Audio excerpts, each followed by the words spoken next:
Fantastic. A very good evening, everyone, and welcome to another episode of Confabulating. We are delighted to be joined tonight by Dr. Sloan Mahone of St. Cross College, Oxford, who will be speaking on the subject of, for the purposes of recording, I'll repeat the introduction. Very good evening, everyone.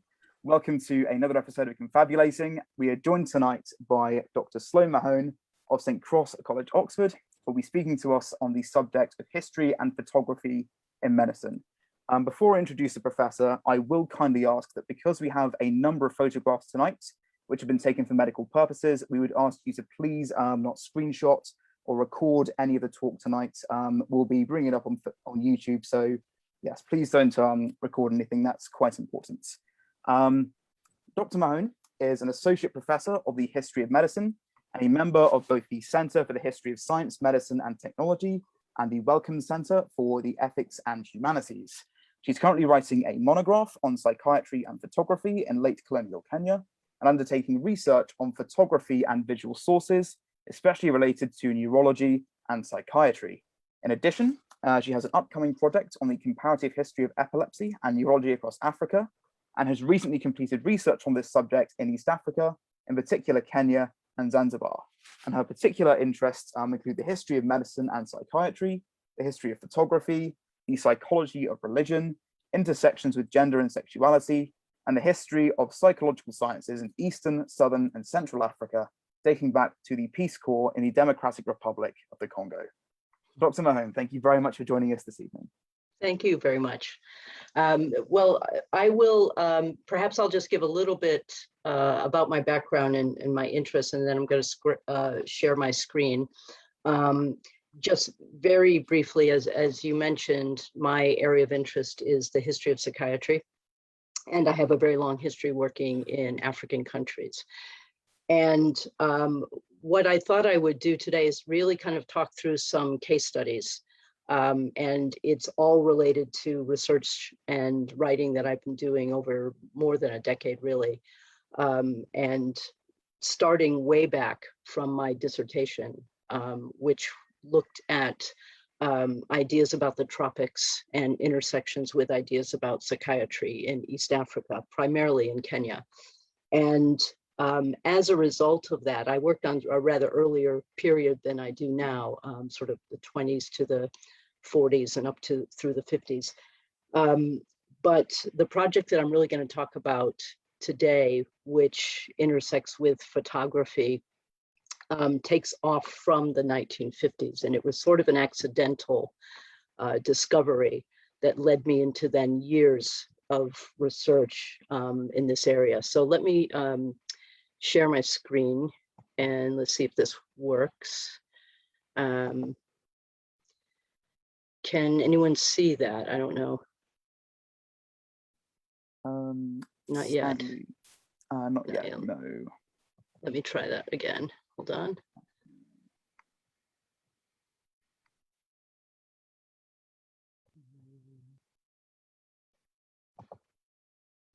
Share screen. Try once more. Sorry, we probably should have practiced this. They usually work. Sorry about this. I think, well, wouldn't be a Zoom meeting without small technical faults at the start. So the thing is, we use these every day, and always happens. It's okay. I think that's it. There we go. There we go. How's that? Fantastic. Yep, that's all good. Okay. And let me just see if I can get that to.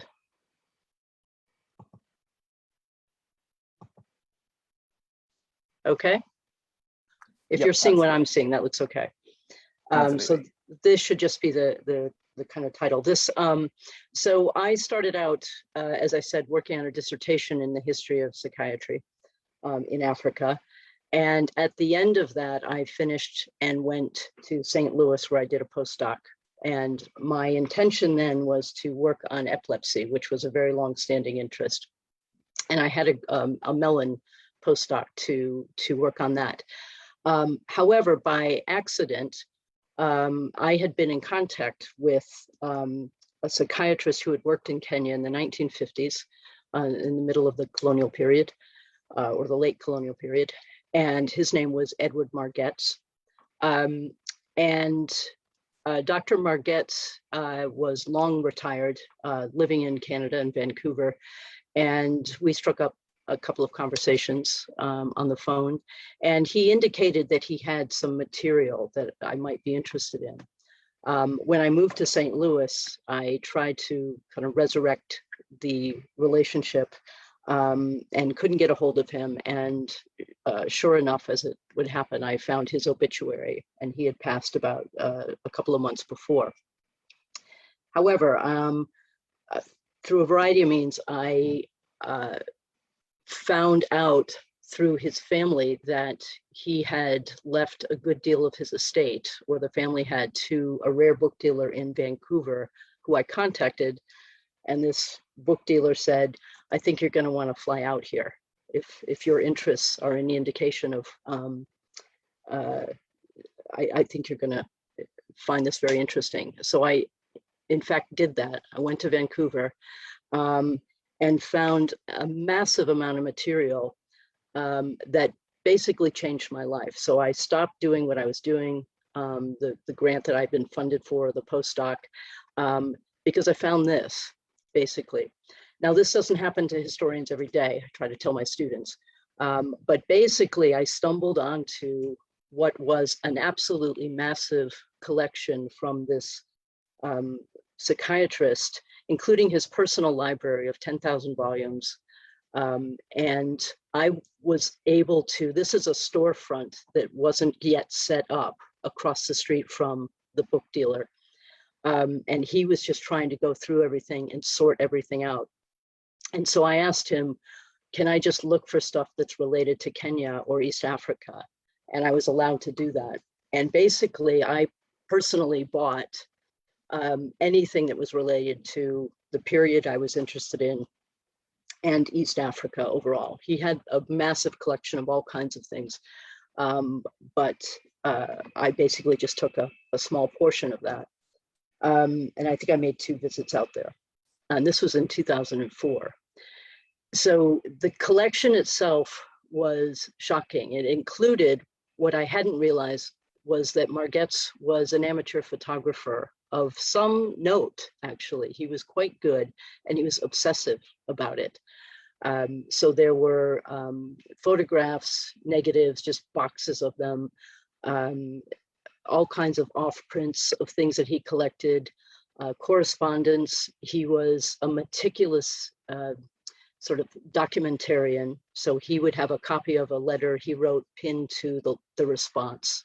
Again, a historian's dream. This doesn't happen every day. So there was just a massive amount of material, including documents from Mathare Mental Hospital in Kenya, which had figured in my dissertation. I've mentioned a few other kinds of sources here, but those sort of came later. But in the initial stage, I found a massive amount of material in Vancouver and brought it back to St. Louis. Now, I'm skipping ahead in the story a little bit, but throughout my dissertation and even my master's, I worked on and off in Kenya. The upper left here, this is a photograph of a disused building on the grounds of Mathare Mental Hospital in Nairobi.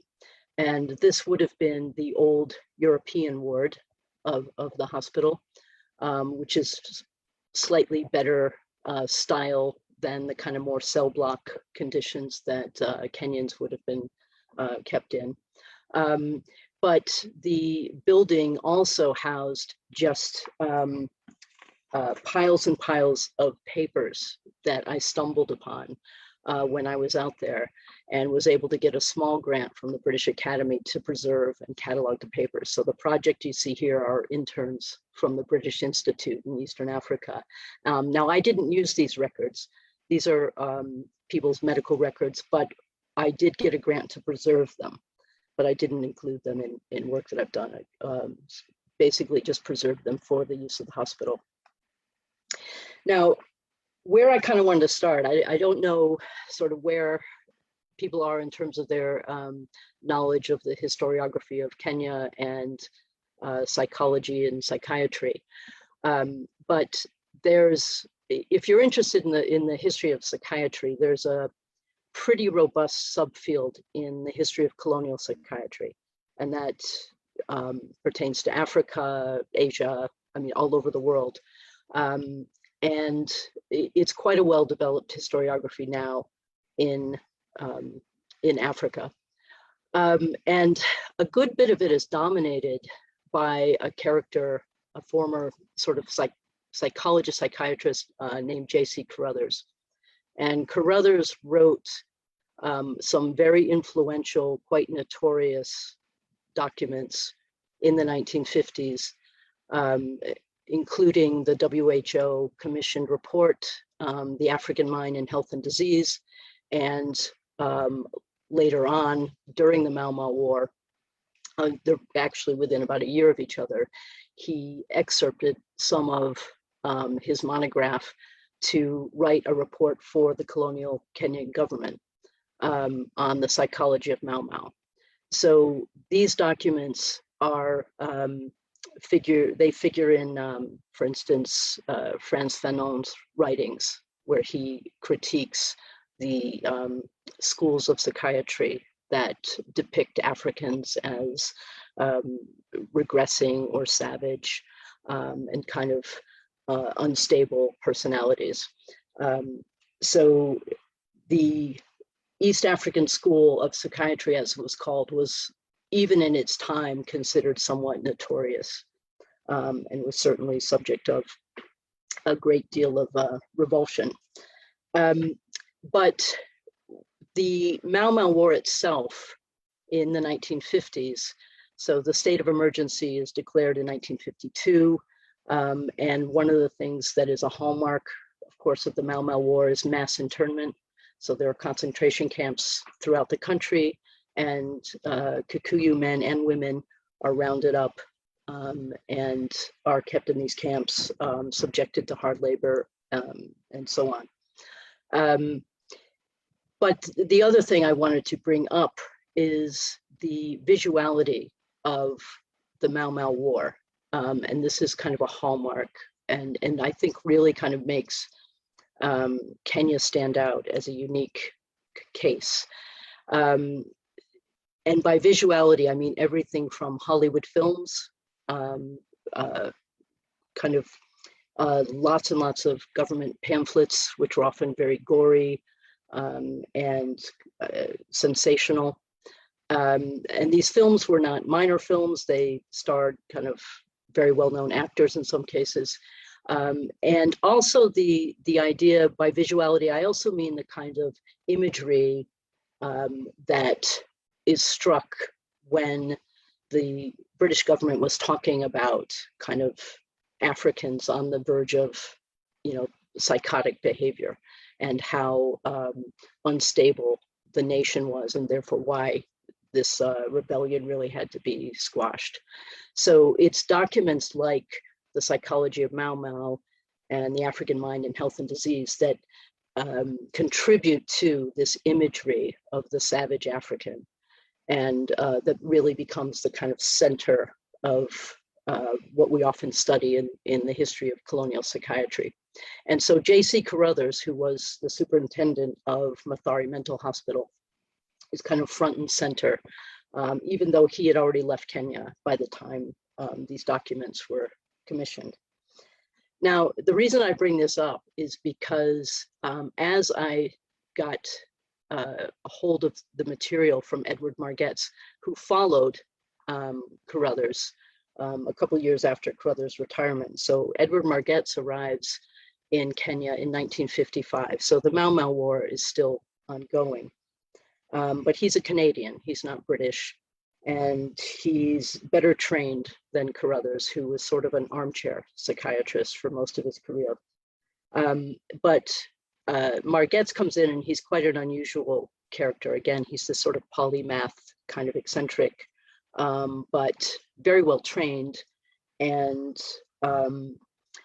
basically, this is his first kind of overseas posting, and he wants to basically see the world. He's interested in everything. So where I want to go now is directly to the photographs. And again, I have to sort of give my own sort of anecdote here. When I brought the box of these photographs back to St. Louis, I was based at Washington University in St. Louis in the African and African American Studies department. And one of my colleagues, Tim Parsons, was with me as I was kind of opening this box and showing him all these photographs. And Tim is a specialist in kind of also East Africa, but institutions like the Army, Boy Scouts, things like that.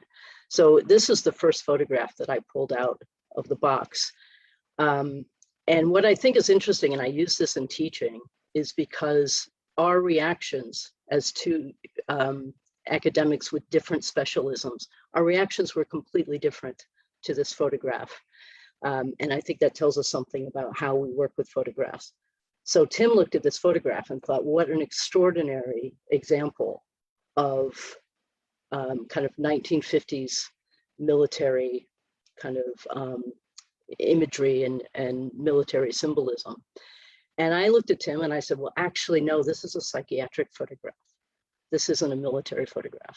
This is about the history of psychiatry. And what we were looking at were two different things. Well, we were looking at the same things very differently.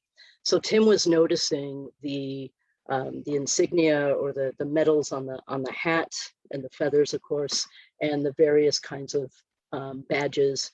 And of course, there's a whole field that can and books that can tell you what these various badges mean. But the insignia on the hat is from the King's African Rifles. And one of the things that Tim said to me was, this means he was a veteran, because it would have been illegal during the state of emergency to wear this sort of regalia if he hadn't earned it. So now this is a photograph taken on the grounds of the hospital. But the reason that I thought it was a psychiatric photograph is because it's following a trope. So when we look at a photograph, we want to ask ourselves, why was this taken and by whom? And what was the intent of the photographer? And for me, what Margetts was doing as the photographer was following a very, very old trope in how to look at what would have been called delusions of grandeur or delusions of military grandeur. And here's some examples from Sandra Gilman's book, Seeing the Insane, where just the kind of trope of wearing a medal around, even in an early painting, and there are some earlier than this one, wearing a medal or any kind of insignia was sort of shorthand for showing somebody who was having these kinds of delusions of grandeur. So for me, that has nothing to do with the diagnosis of this man, but it does have something to do with why the psychiatrist took the photo. And then as a point of sort of cross-referencing, as I got more and more material over the years, dug out more things that I could find all over the world, including in Canada, where Margetts taught. I actually found his teaching slides. And indeed, with this particular photograph, he has a slide and he calls it decorative mania. So he is indeed actually teaching, ultimately, when he teaches in med school, he uses this as an example of kind of an archaic diagnosis. Now this, you don't have to read all of this, but I just wanted to give a quick look at the kinds of clinical material that also appear in this collection. This is a man, it's a little bit hard to see, but he's got writing up and down his trousers, and Margetts writes a series of notes that just, it gets kind of confusing because as he writes, he starts to go, basically, he's just quoting the delusion of what this man has said has happened to him. But basically, this is just kind of what a case note would look like. And again, this is a very unusual source because we have photographs that can also be cross-referenced with other materials, so that I'm not indicating it here, but I do know the name of this person and where he lived and where he was from. In some cases, I can trace what happened to individuals who were in the hospital. They weren't necessarily there for very long. Another aspect of the collection, Margetts, as he was interested in everything, also was interested in healing and all sorts of healing practices. And again, just looking at how this kind of material and this sort of collection, and I'm calling it a collection, although it's not a cataloged collection, it was just a massive stuff that I've found over the years. And Margetts published quite a bit. And he was also published about. So in some cases he was interviewed for local newspapers and things like that, as you know, this doctor coming home from the wilds of Africa. So he was kind of an interesting character.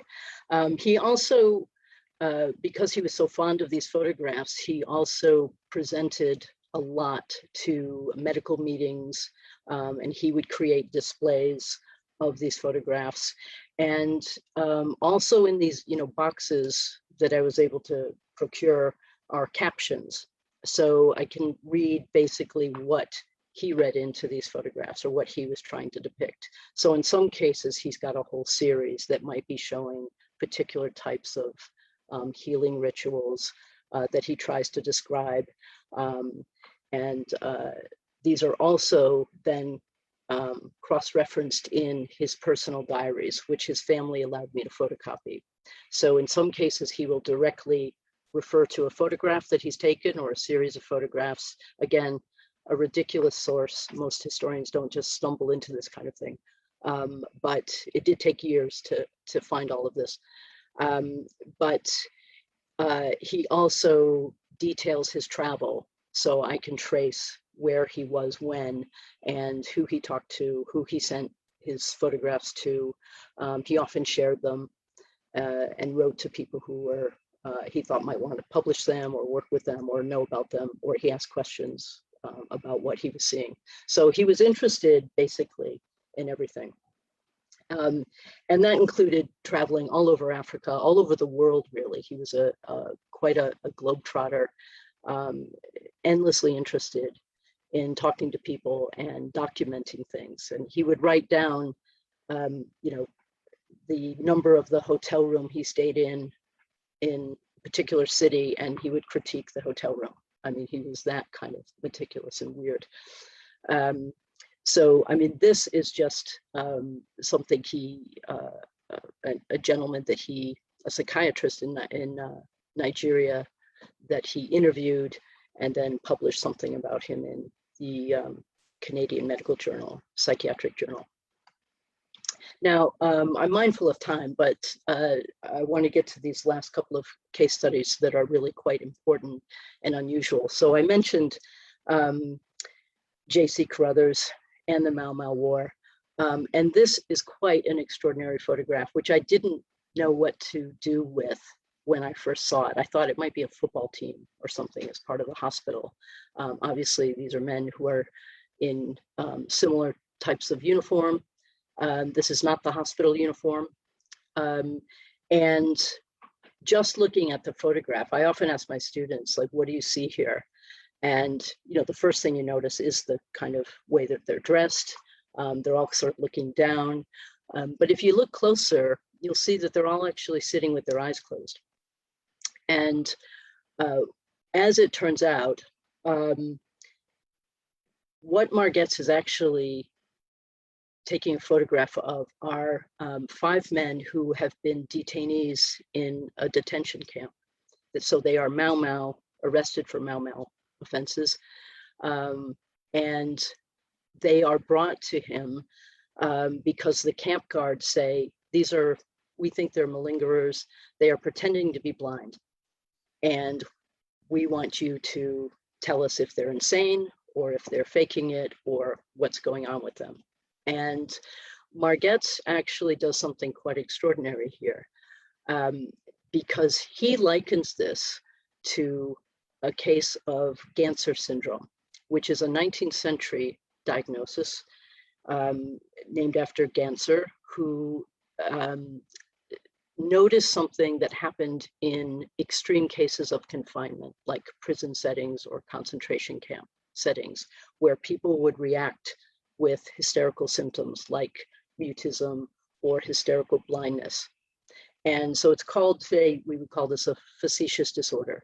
But essentially what Margetts is claiming here is that these men have something akin to Ganser syndrome, which means he's basically overturning the kind of accepted understanding of Africans and Kenyans and the Mau Mau in this period as kind of psychotic, savage individuals.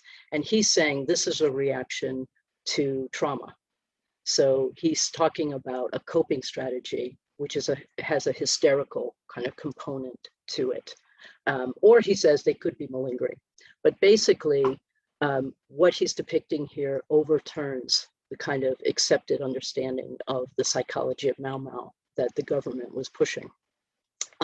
Interestingly, I gave a talk some years back in Nairobi to psychiatrists, a large audience of African-based psychiatrists. And one woman, a Kenyan woman psychiatrist, stood up and said her grandfather had this, and that she said it was, he wasn't blind, but he was blind during the day. He really felt he was blind, and he still acted this way a year after he was let out of the camps. As it was, she said it was very much kind of a coping strategy. And she said the reason he did that was because he was very, very small, and the hard labor would have killed him. And so he and his brother sort of kind of devised where his brother would lead him around. And she said he would be tested by guards, being made to walk into fire and things like that to make him stop. So it's quite a unique, kind of hard to grasp disorder, but it is recognized as a disorder that's a reaction to confinement or extreme hardship. Now, this is a similar case. Again, as I kind of got to know this collection, which also included purchasing the books that Margetts himself owned that were related to Kenya or the Mau Mau War. And not surprisingly, as Margetts wrote everything down, he also wrote inside his books. So again, this is an incredible source where I can see a little bit of what he might have thought about the kind of prevailing literature of the day. So this book by Ione Lee, she was a Kenyan settler. And of course, typically she wrote one of these rather sensational books about the savagery of the Mau Mau. And this photograph, which I don't know who took it, it probably circulated somewhere in, somehow in Kenya in official circles. And the photograph is, purports to be a Mau Mau oath administrator. And the imagery is, you can see he's intending to look quite fierce and frightening. And what's interesting, however, about this is that at the very bottom, if you can see that, Margetts has written something in pencil. So the caption, the official caption says, a Mau Mau oath administrator, I think it says, bearing the distinctive mark of his calling. So that would refer to the kind of makeup. And Margetts writes underneath this, no, this is not a witch doctor. This is a medicine man or a Mundu Mugu. He is well known to me. His name is Waitara. So Margetts is actually speaking back to this literature and saying that this is sensational rubbish, basically. But what was interesting is, of course, Margetts knew Waitara. And so these photographs also appear in the collection. And so this is Waitara, 1957 visit from Margetts. And on the photograph next to it, it's a little bit blurry, sorry about that. I think You can see the gentleman in uniform and a tie in the background. That's Henry Wariri, who was Margette's kind of right-hand man in the hospital and main interpreter. And he was a medical orderly of some note. And I have quite a bit of information on him and quite an extraordinary career that he had. But this visit was about bringing a hospital patient to Waitara to be helped, because the man was from this region, and he said, "You're not helping me in this hospital, take me to Waitara." So Margette said, "Well, if I can watch, I'll take you." And had this kind of series of sort of collaborations with Waitara, and was able to kind of see how he went about his work. And what he's doing, he's got the kind of animal horn, and he's doing some spitting, and he's actually showing Margette's how he does a diagnosis. What was very helpful in this particular case study is that Margette's wrote about this quite a bit in his journal, and again, documented exactly where he was when he went on this trek to see Waitara. So my postdoctoral fellow and I were able to actually retrace those steps, find Waitara's family, and interview them again.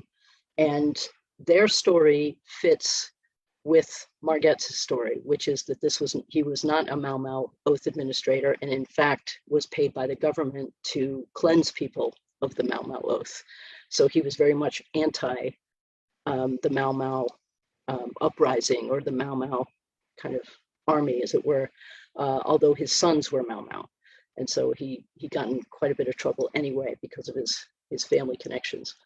But again, it's a great sort of case study and sort of teaching case study, because we're able to really look at how sources can be cross-referenced, and how looking at something at face value, like this kind of text, obviously it's sensational. We're not looking to read it as an accurate text of the time, but to really be able to see how to recontextualize something, because you might, without thinking about it too much, you might assume this is a photograph of a Mau Mau oath administrator, even if he's being sort of sensationalized. But in fact, he wasn't that at all. It's just the imagery that was important to this author, and so she put that in. Now, I don't know if I have just a few more minutes, just to give a final case. Is that all right? Yes, that's absolutely fine. Please do. Okay, great.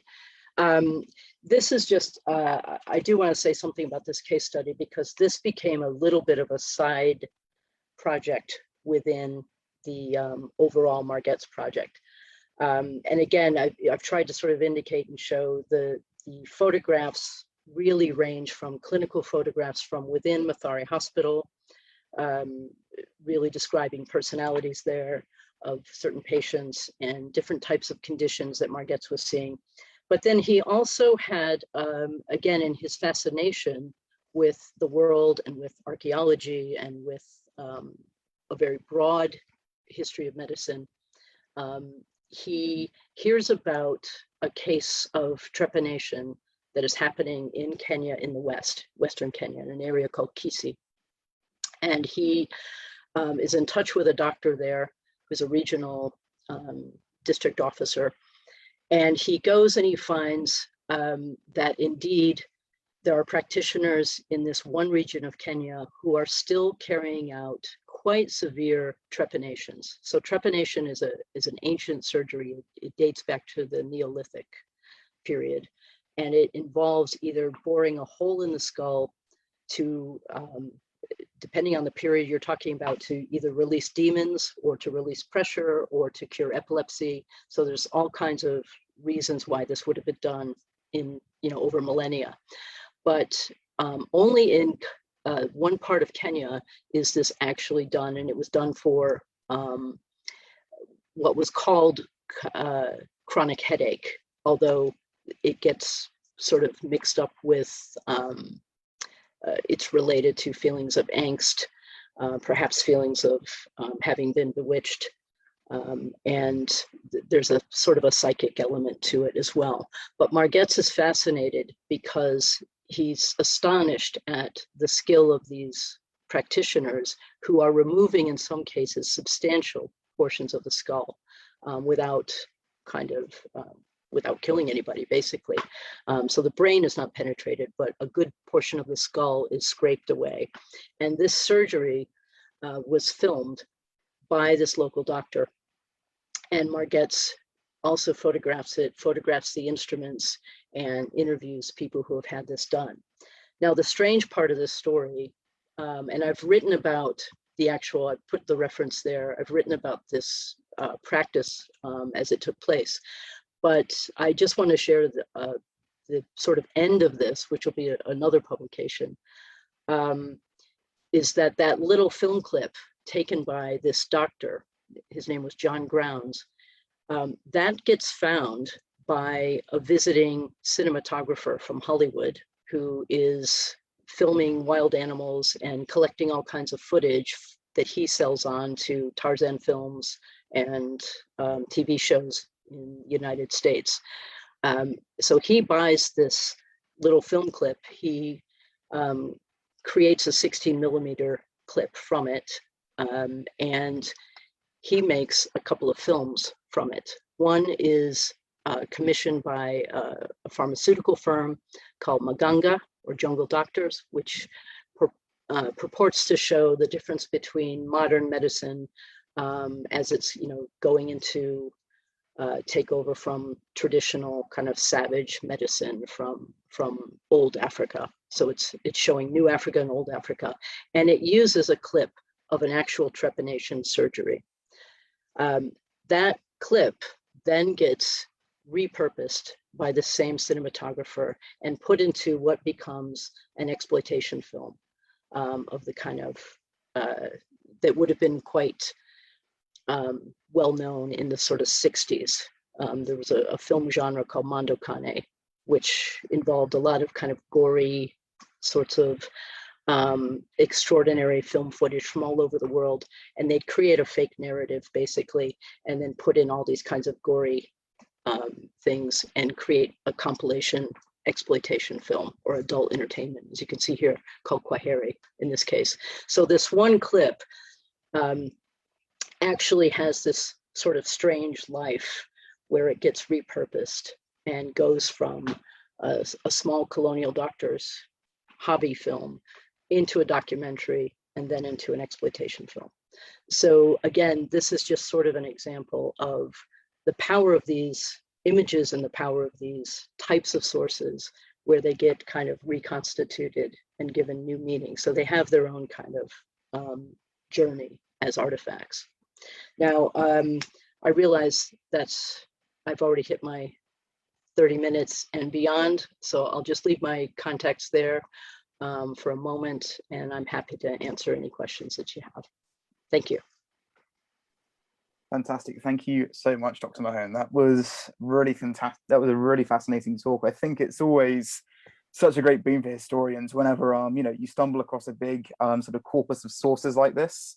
As somebody who's done a little bit of research as a history student, I know that when you get kind of big breakthroughs like that, even in kind of sort of the lower end of research, it can be amazing. So for something like this to completely spark off a career is just incredible. And it's of course fascinating to see as well how these photographs in many ways are able to document and sort of contribute to this fascinating sort of discourse, which I hope that we'll be able to discuss a bit later on in our Q&A.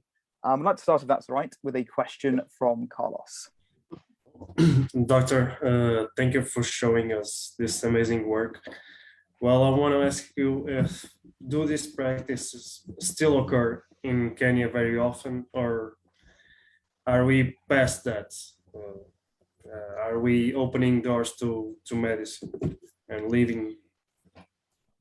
Well, I mean, Kenya is a very modern state now, and there's a lot of very good and very modern medicine happening throughout the country. However, yes, actually in Kisii, in Western Kenya, in this one area only, they are known for still having some degree of trepanation surgeries and practitioners. Now, so I was able to go back some years back now and interview people in this region, because you can find people that have still like a massive gully, and I was able to photograph people. I didn't want to show those on this particular presentation, but people who have like the kind of gully because they've had these surgeries. And these are very, you know, and they would have had these surgeries, they were in their 90s then. So they had these surgeries in the 60s generally. And nowadays it's a bit more symbolic, where there may be some sort of cutting, and scalpels are used, not the kind of cruder tools that were used in the 1950s that Margette photographed. And in some cases, the practitioners would also do things like circumcisions. So they're kind of quasi-surgeons. But some of the same principles still apply. Like they have to be convinced that you have a reason that you're having these headaches. And that might be that you got into a fight 3 years ago, you know, but you have to say something that indicates why you would have this surgery. Other parts of Kenya might look at these practices and say, that's quite old fashioned. We don't really do that anymore. But, and again, it has changed so that it's modernized.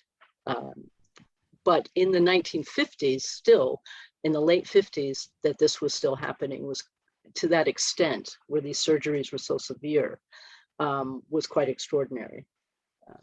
Because, yeah, but you wouldn't see it. I mean, to be fair, a trepanation, you know, if you have certain types of brain surgery, technically you'll have a trepanation. So there are reasons to have this done if you need to relieve pressure on the brain, for instance. But it's not brain surgery, it is on the skull, not the brain. Thank you. Thank you very much, Carlos. Let's ask a bit about Margette's intentions, if you don't mind. And I'll be interested to know, obviously, a lot of his photographs and his sort of captions and sort of annotations seems to challenge the notion that perhaps colonial authorities really wanted to push forward about you know, people in Kenya and these kind of racist narratives about psychiatry there. Yeah. And so I'd be interested to sort of know, do you think that was intentional of Margette's, or do you think it was just that he was genuinely sort of interested in the country that he was in, and he was just trying to perhaps kind of write about it and just, I suppose, correct it without kind of knowing that he was going against this kind of big British colonial narrative at the time? Well, you've hit on the difficulty in writing about him, because it would be great if all his intentions were fantastic and kind of modern to our standards, and they're not all. But he is a complex character, and he is, I would say in some cases, he's a better psychiatrist. So he is looking at things clinically, where he's less informed by this kind of absolute racial determinism. Doesn't mean that he doesn't have some very condescending kinds of attitudes. But by and large, he is less swayed by the kind of mad African kind of trope. He was no fan of Mau Mau, so he wasn't kind of liberally pro Mau Mau or sympathetic in that respect. But he was a better doctor than kind of some previous ones. But he was also genuinely interested in the world. He was fascinated. He collected stuff. He, you know, and photographs was part of his way of collecting. And which doesn't mean that, again, it was always progressive, but it was a genuine interest. He was a polymath, and he wanted to travel everywhere. He drew, you know, artifacts and things in his diary. He would sketch them and write about them and have arrows pointing and saying what things were. So he was just this kind of amateur photographer slash archaeologist slash anthropologist, historian of medicine, everything else. And he spent a lot of time traveling. And he ultimately wanted to do his kind of magnum opus of a book on like the global mind of man. And I have a lot of his materials on that, and he never got to it. He ended up taking a job at the World Health Organization and scrapped. It's the one thing he didn't finish. Was this giant edited book. Well, that's unfortunate, definitely. Yeah. Yeah. I think it's really fascinating because I think that obviously, you know, I think we like to have these very neat narratives about particular individuals and their motives and reasons. But I think as you identified very well there, it's, I think, both challenging and sort of fascinating in equal measure to look at these sort of people who have certainly conflicting ideas about what they were doing, especially when we kind of look back through a kind of modern cultural lens of what we're seeing there. Mm-hmm. Yeah. And, you know, in any of these photographs, like you would see with kind of history of anthropology, you know, in some cases, exoticize people or invade privacy. So, you know, there were times where I've looked at his writing or his work or his photographs and thought quite well of him. And then other times I'm deeply, deeply disappointed. So you can't be friends with your subject, really. They are complex people. And he was of his time, but not quite of his time in the same way that someone like J.C. Carruthers was. Absolutely, absolutely. Out of interest, I know we've already touched on how perhaps some film footage was kind of then taken and almost sort of bastardized into something that it really shouldn't have been. But are there any other examples that you know of kind of people interacting with Marget's work and kind of responding in turn to what he produced? Well, you mean in his time? Well, he was extremely active. I mean, so he would go to, this was a period where there were these kind of large psychiatric congresses that were held on the continent, and they would involve kind of, you know, absolute top anthropologists or psychiatrists, including a kind of the new generation of African psychiatrists, you know, quite famous people now, like Thomas Lambo. And so he did interact with them. He has correspondence with them, you know, books inscribed by people like Lambo. So he's very much part of the scene.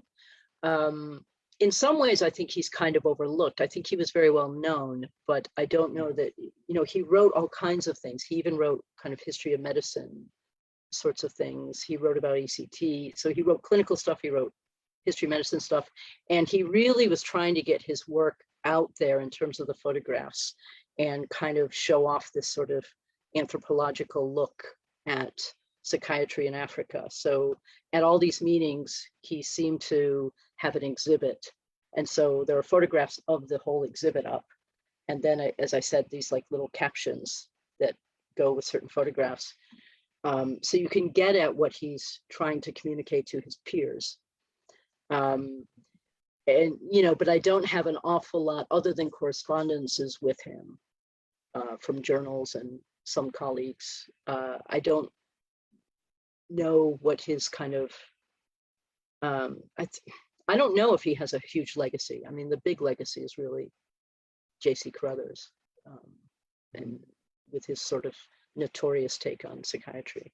I'm not sure if that answers your question, but it's, you know, I correspondence I have definitely. What others made of him, I don't know. I imagine they thought he was a bit eccentric. Well, quite absolutely. I think one can perhaps get that impression, definitely from kind of the way that he sort of went around and kind of took those pictures. I'd like to quickly go to Carruthers, if you don't mind, and ask a bit about that, because that's something that I think really struck me during the presentation, just how, I suppose, almost insidious it was that this narrative was being constructed around the Mau Mau and people in Kenya to, I suppose, almost kind of essentialize them in that kind of a way.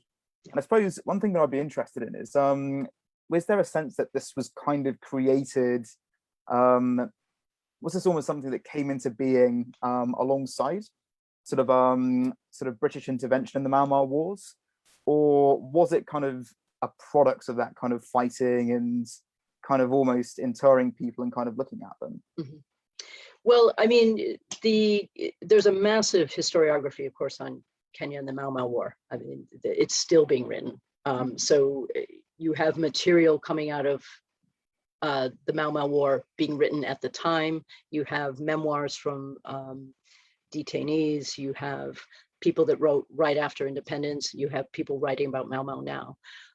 But throughout all of it, there is the attention paid to the imagery around Mau Mau, and it was, in a sense, very much manufactured. It was considered beyond just sort of a bloody war or a brutal war. It was considered this kind of psychotic episode almost in a decolonizing sort of state. And there was sort of a manufacture of the imagery around this, and it worked hand in hand with medical rationale.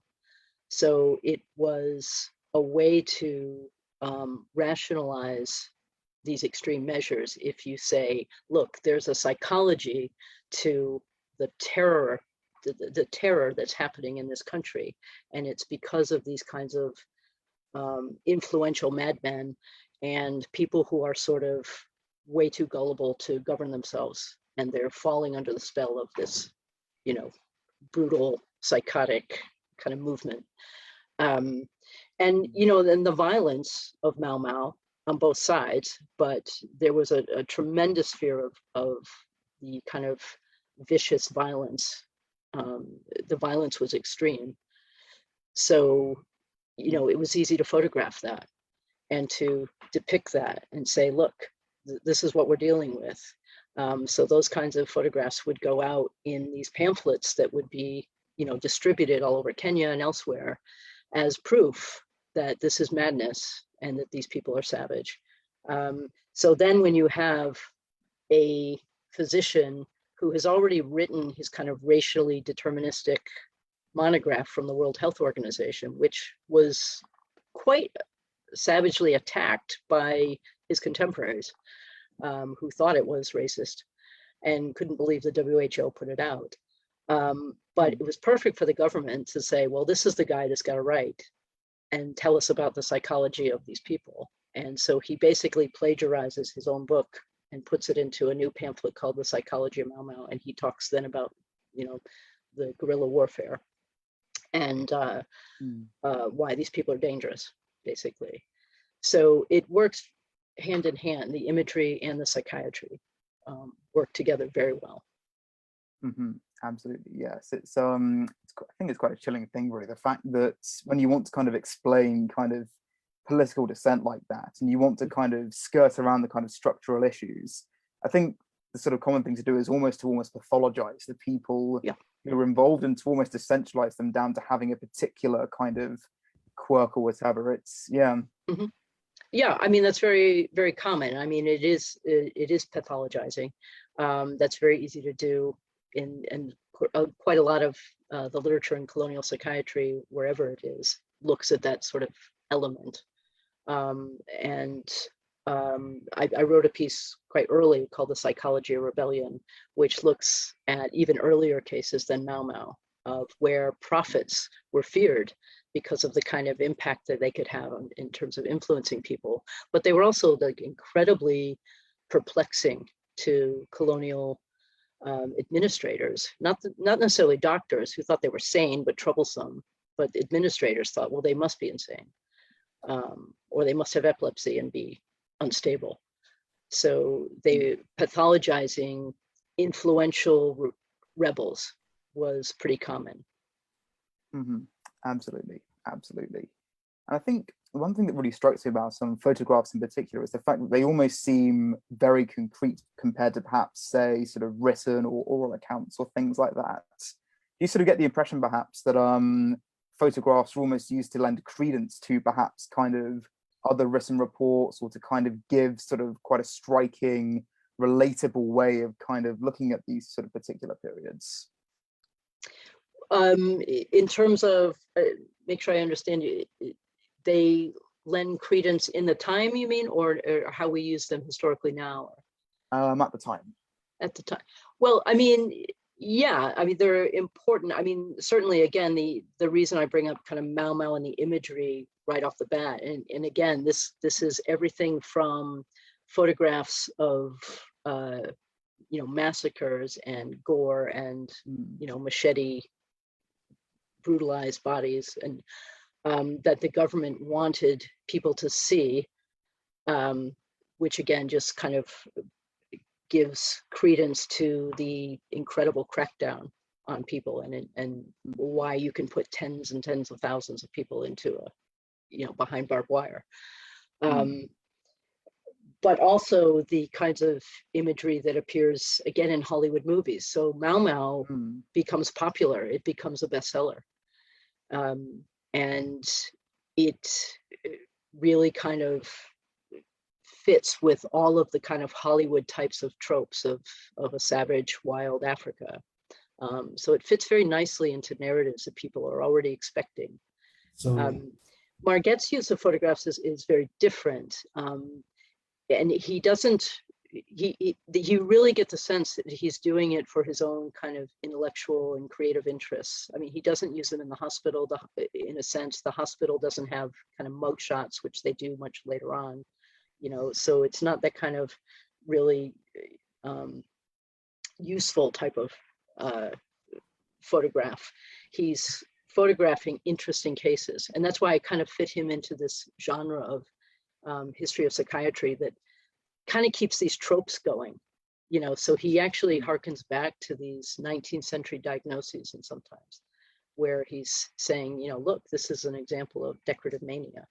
But then he also does the opposite, where he kind of modernizes something and says, people who are detained in internment camps are traumatized, not crazy.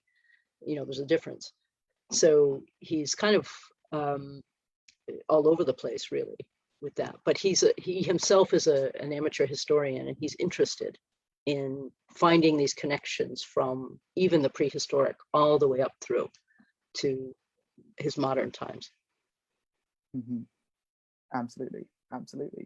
I suppose just thinking about kind of photographs as a historical source, I think one thing that's really come through loud and clear in our discussion is that they're never kind of value free. There's always a kind of reason and a purpose and an agenda behind why a photograph is taken and in the context and setting that it is. And I'll be curious to know, I suppose, as somebody who's worked with these kind of sources before, is it possible to kind of almost separate the source out from the kind of agenda that it's placed into and sort of spin things out from that?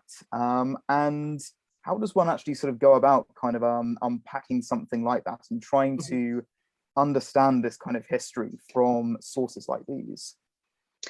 It's a good question. I mean, it's really important to always kind of remind ourselves when we're working with photographs to kind of stay on top of the methodology, because all of the photographs, I learned over and over and over again that I was never seeing what I thought I was seeing. And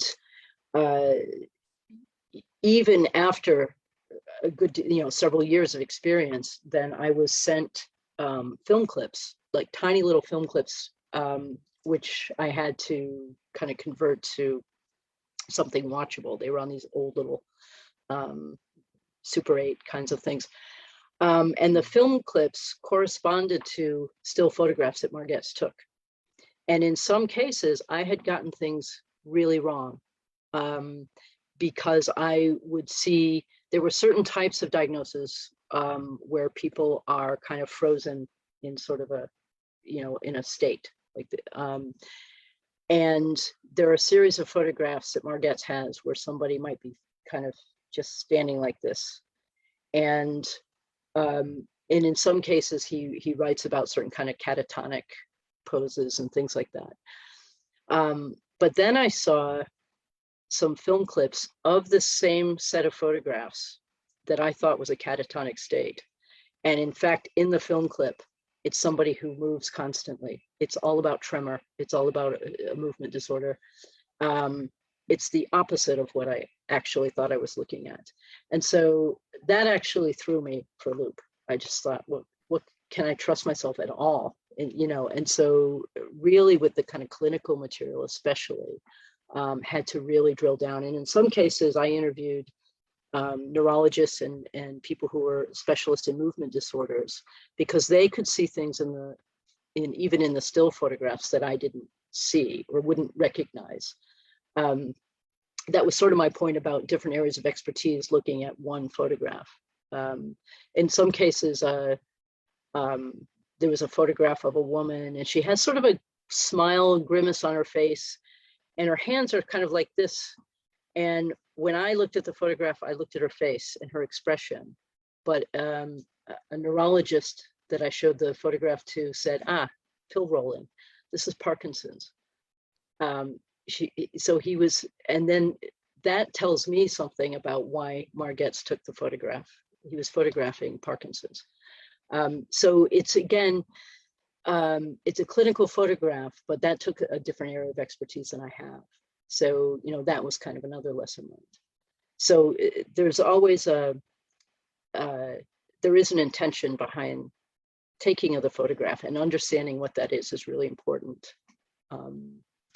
And you know, you have to ask yourself, what happened right before this photograph was taken? What happened right after it was taken? You know, is this person free? Is this person engaging? What happens to the photograph? You know, and in many cases, I can trace where that photograph goes. You know, it has a life, and then I've given it a life because I've also shown these photographs. So the artifact of the photo itself is also quite important.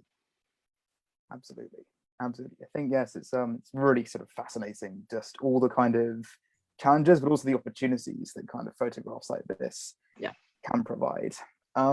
Unfortunately, that's all the time we have this evening, and more's the pity too, as I think that this is an extraordinary discussion. I'd love to discuss it in more depth, but unfortunately we have run out of time for this evening. So I'd like to thank Dr. Mahone very much for joining us tonight. I'd like to thank everybody at home watching, and hope you'll join us in the next episode. Thank you very much, and have a good evening. Thank you so much. Thank you. Take care. Thank you.